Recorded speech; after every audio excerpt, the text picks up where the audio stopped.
Nagsagawa ang mga tauhan ng Regional Mobile Force Battalion 5 ng isang community outreach program sa Barangay 60 Lamba, Legazpi City. Tampok sa aktibidad ang pagbibigay ng lecture at demonstrasyon hinggil sa basic arresting techniques para sa mga barangay watchmen.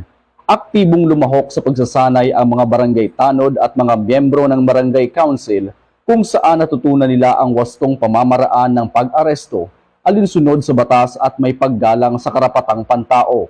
Layunin ng pagsasanay na palakasin ang kakayahan ng mga frontliners sa barangay sa pagpapanatili ng kaayusan at seguridad sa kanilang nasasakupan. Kasabay nito, nagsagawa rin ng RMFB 5 ng libreng gupit program para sa mga residente ng barangay na pinakinabangan ng humigit kumulang 20 katao, kabilang na ang mga bata.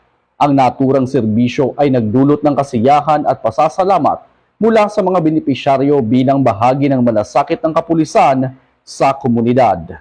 Tinot sa Gabos, gusto ko munang magpasalamat sa Grupo Kang Batalyon na ining aktibidad nyo niya na aga sa kulong pwedeng tabang sa samuyang barangay, lalo na sa mga tanod na mga baguhan, naraman nila kung paano, kung may mga nagpapasali, kung paano pag-aristo, pag kunyang kampusas, importante yung po ini. Sa kabuuan, naging matagumpay ang isinagawang aktibidad na nagbigay ng kaalaman, serbisyo at inspirasyon sa mga residente ng Barangay 60 Lamba, Legazpi City.